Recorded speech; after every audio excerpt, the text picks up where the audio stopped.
नमस्कार, अरुणाचल समाचार में आपका स्वागत है। मैं हूं मुरी शोभा। आइए बुलेटिन में सबसे पहले देखते हैं मुख्य समाचार।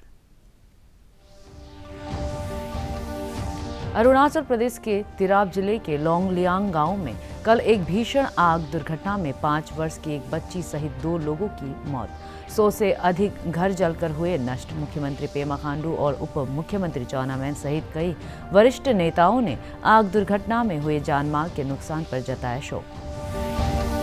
Arunachal Pradesh staff selection board 21 मार्च यानी आगामी रविवार को राज्य भर के चयनित केंद्रों पर एलडीसी, जूनियर सेक्रेटरियल असिस्टेंट सहित कई पदों पर भर्ती के लिए आयोजित करेगा। परीक्षा जारी किए गए जरूरी दिशा निर्देश। ईटानगर के Arunachal Pradesh state science centre में आज से शुरू हुई जनजातीय छात्रों के लिए 3 दिवसीय कार्यशाला। छात्रों को विज्ञान और पर्यावरण विषय पर विशेषज्ञों द्वारा दी जा रही है जानकारी।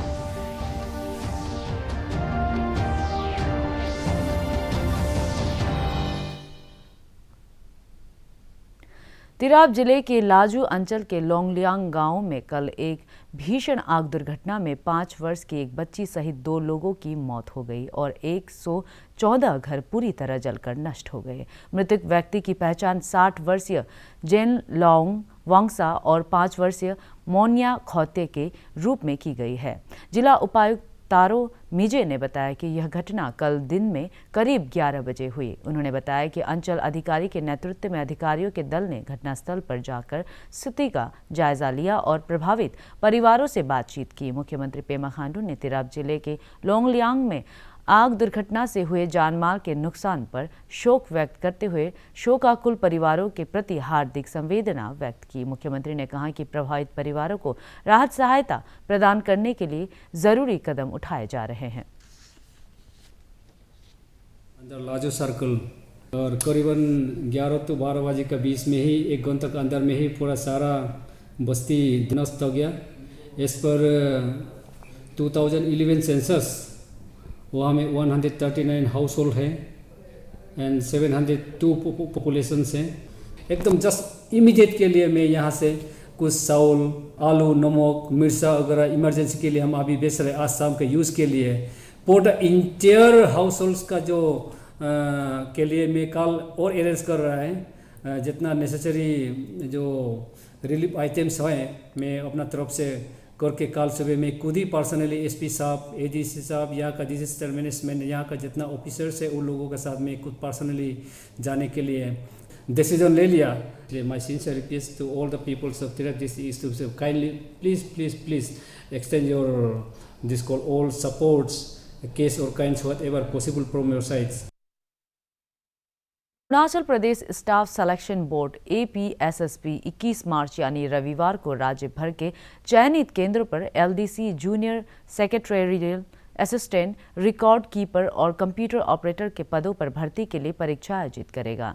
APSSB परीक्षा के लिए पपुमपारे जिले के नोडल अधिकारी ESC headquarter Dolma W Thongchi ने बताया कि जिले में government higher secondary school Doimukh, राजकीय महाविद्यालय दोईमुख और राजीव गांधी विश्वविद्यालय में परीक्षा केंद्र बनाए गए हैं। उन्होंने उम्मीदवारों से सुबह 7 बजे तक अपने परीक्षा केंद्र पर पहुंचने की अपील की है ताकि समय पर जांच सहित आवश्यक कार्रवाई को पूरा किया जा सके। उन्होंने कहा कि 9:30 के बाद परीक्षा केंद्र पर पहुंचने वाले उम्मीदवारों को प्रवेश नहीं दिया जाएगा। So my request to all the candidates is to reach at their respective centers by 7 a.m. The gates will be opened at 7 a.m. and it shall be closed by 9:30. The reason for appealing all the students to reach by 7 a.m. is that they have to go through multiple processes before they will be cleared to sit in their respective classrooms. Firstly, there will be thermal screening, then there will be frisking, and there will be biometric entry of their details. So to avoid any last minute rush, the district administration requests all the candidates to please reach by 7 a.m. to their respective venues. Secondly, as I have said, the gates will be closed by 9:30. May I repeat, it's 9:30 and no one will be allowed after 9:30. So it's better that the candidate know the exact location of their exam venues, and they start early from their homes, keeping in mind the distance, the traffic, and to avoid the last minute rush. Also, I appeal to the candidates not to bring mobile phones, wrist watches, and pen. The pens will be provided inside the classroom by the invigilators.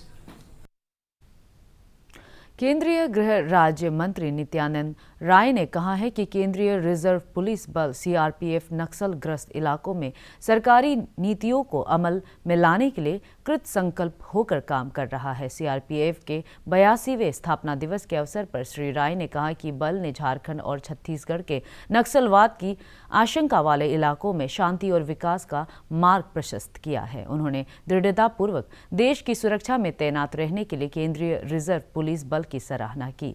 CRPF के महानिदेशक कुलदीप सिंह ने कहा कि बल नक्सलवाद से निपटने में महत्वपूर्ण भूमिका निभा रहा है। पूर्वोत्तर क्षेत्र में कानून व्यवस्था की स्थिति में सुधार हुआ है। श्री कुलदीप सिंह ने कहा कि वैष्णो देवी, राम जन्मभूमि और अमरनाथ यात्रा जैसे तीर्थ स्थानों की सुरक्षा में सीआरपीएफ चौकसी में काम कर रहा है। Arunachal Pradesh state science centre Itanagar में आज से जनजातीय छात्रों के लिए 3 दिवसीय कार्यशाला शुरू हुई। अरुणाचल प्रदेश विज्ञान और तकनीकी परिषद द्वारा आयोजित इस कार्यशाला में विज्ञान प्रसार के वैज्ञानिक बी.के. त्यागी, राजकीय उच्चतर माध्यमिक विद्यालय नौगांव के वरिष्ठ शिक्षक PK. Barua, state forest research institute के साइंटिस्ट आर. भूया और Arunachal Pradesh state council of science के अध्यक्ष बामंग मांखा सहित कई गणमान्य व्यक्ति मौजूद थे। उन्होंने छात्रों से विज्ञान विषय और इनोवेशन में रुचि लेने का सुझाव दिया। उन्होंने कहा कि वर्तमान युग में पूरी दुनिया की तस्वीर को बदलने और मानव जीवन को आसान बनाने में विज्ञान महत्वपूर्ण भूमिका निभा रहा है। इससे ये टेक्नोलॉजी से ही हमारा बच्चा लोग को ये करना पड़ेगा, माने इंटरवेंशन करके जितना भी जो जॉब निकल सकता है इसके लिए काम करना है। बल्कि वो उसके लिए मैं दिल्ली उस दिन गया, अभी हमको एश्योरेंस दिया है लास्ट पार्ट ऑफ अप्रैल में आएगा। इसलिए हम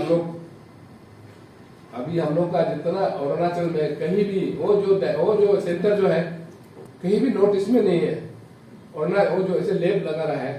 अभी हमारा आजू का लड़का भी, नेरिस का लड़का भी, यहाँ कितना प्राइवेट कॉलेज यूनिवर्सिटी जो है वो किमिन में है जाएगा। और हम लोग गवर्नमेंट का पॉलिसी है, मेरा बच्चा, हम लोग का बच्चा लोग अनएम्प्लॉय नहीं होना है, अपना से रिसोर्स पर्सन बनाना है, अपना से रिसोर्स बनाना है, अपना से सब। राज्य के गैर सरकारी संगठन फ्राइडेज फॉर फ्यूचर ने क्लीन रिवर मिशन के साथ मिलकर आज ईटानगर राजधानी क्षेत्र के गंगा मार्केट से लेकर आईजी पार्क तक पर्यावरण संरक्षण पर जागरूकता रैली निकाली। संगठन द्वारा इस विषय पर कविता लेखन, नुक्कड़ नाटक सहित कई प्रतियोगिताएं आयोजित की गई। इस कार्यक्रम के कोऑर्डिनेटर प्रेम ताबा ने बताया कि संगठन इस विषय पर अपने सुझावों का ड्राफ्ट तैयार कर राज्य सरकार को सौंपेगी। इस अवसर पर अरुणाचल प्रदेश श्रमजीवी पत्रकार संघ के अध्यक्ष अमर संगनो ने पर्यावरण संरक्षण पर आधारित विभिन्न प्रतियोगिताओं के विजेताओं को सम्मानित किया। इसलिए मना रहा है कि अभी जो क्लाइमेट चेंज हो रहा है, हम लोग जो फील कर रहे हैं, अभी ड्रास्टिक चेंजेस आ रहा है अभी का समय में, तो उसका उस पर माने जो भी पॉलिसी मेकर से, लॉ मेकर से, जितना भी मतलब गवर्नमेंट में है, जो भी है कॉम्पिटेंट अथॉरिटी है, इस पर जल्द से जल्द सीरियस एक्शन लो बोल के हम लोग का ये डिमांड है। ये डिमांड करके आज ये रैली निकाला है। और उसके बाद एट द सेम टाइम ये अवेयरनेस जनरेट करने के लिए भी है कि पब्लिक को सेंसिटाइज करने के लिए, उन लोग को बताने के लिए कि माने कैसे हमारा डिफॉरेस्टेशन कितना रैपिडली आगे जा रहा है और कैसे हमारा एनवायरनमेंट में कितना सारा मतलब हैजार्डस गैस भी मतलब आते जा रहा है, मतलब कितना सारा इम्पैक्ट हो रहा है, नेगेटिव इम्पैक्ट्स के बारे में हम लोग लोगों का अवेयरनेस रेज करने के लिए किया है। तो आज का रैली जो है Fridays for future Arunachal Pradesh unit का और youth mission for clean river. आज राज्यसभा में प्रधानमंत्री आवास योजना पर सदस्यों द्वारा पूछे गए सवालों के जवाब में केंद्रीय ग्रामीण विकास राज्य मंत्री साध्वी निरंजन ज्योति ने कहा कि प्रधानमंत्री आवास योजना के तहत लाभार्थियों को सरकार की तरफ से वित्तीय सहायता उपलब्ध कराई जाती है। उन्होंने कहा कि पूर्वोत्तर सहित पर्वतीय राज्यों के लिए केंद्र और संबंधित राज्यों की सरकार 90 और 10 के अनुपात में वित्तीय सहायता उपलब्ध कराती है। उन्होंने कहा कि यह कर्ज न होकर पूरी तरह से अनुदान है, जिसे लाभार्थियों को वापस नहीं करना पड़ता है। लोन की प्रथा नहीं है, हम उसमें स्वयं 1,20,000 देते हैं। यह मूलतः प्रदेश सरकारों से जो सूची आती है उसी के आधार पर हम लोग देते हैं और उसमें कोई लोन का नहीं है। सीधे 1,20,000 रुपया हम लोग देते हैं। मनरेगा के तहत 12,000 रुपये देते हैं। पूर्वोत्तर और पहाड़ी एरिया के लिए वैसे भी जहां मैदानी क्षेत्र में हम 1,20,000 दे रहे हैं, वहीं पहाड़ी एरिया में हम 1,30,000 दे रहे हैं। यह बात सही है कि माननीय सदस्य मध्य प्रदेश से ताल्लुकात रखते हैं और मैं मध्य प्रदेश सरकार को इसलिए बधाई देना चाहती हूं कि सबसे तेज गति में मध्य प्रदेश में काम हुआ, उत्तर प्रदेश में काम हुआ। जो सरकारें आगे काम कर रही हैं, जितना आगे आकर के करिए, क्योंकि हम लोगों का 60 और 40 का रेशियो होता है, पहाड़ी क्षेत्रों में 90 और 10 का रेशियो होता है। हम लोग सरकार जो प्रपोजल भेजती है सरकार के अनुसार हम लोग काम करते हैं और कहीं भी हम लोगों का भी इससे अधिक नहीं है। कैबिनेट में जब राष्ट्रीय स्वयंसेवक संघ आरएसएस के श्रमिक संगठन भारतीय मजदूर संघ बीएमएस की अरुणाचल प्रदेश इकाई द्वारा आज विभिन्न मांगों को लेकर ईटानगर और पासीघाट में रैली निकाली गई।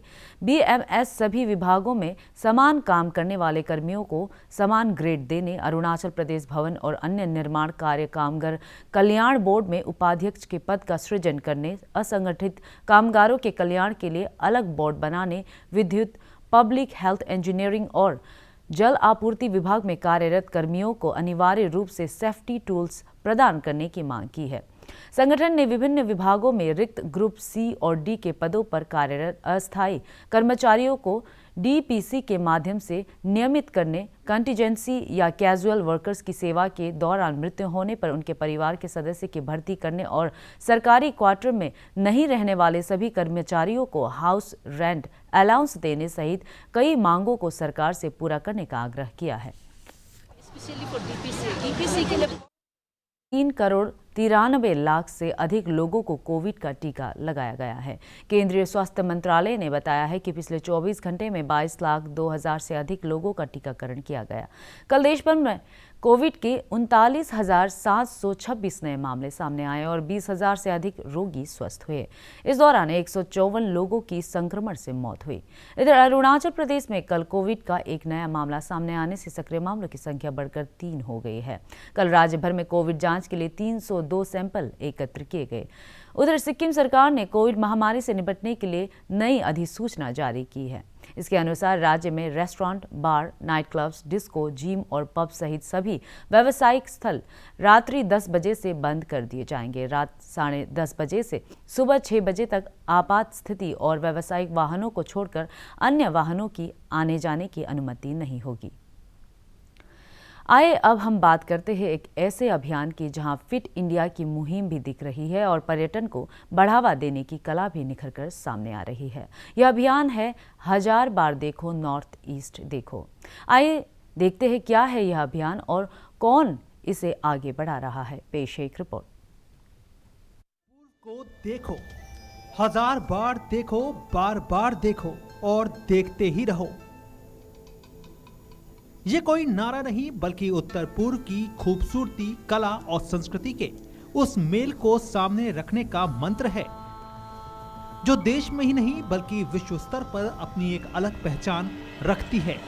और इस मकसद को पूरा करने में साइकिलिस्ट संजय बहादुर ने अहम भूमिका निभाई है।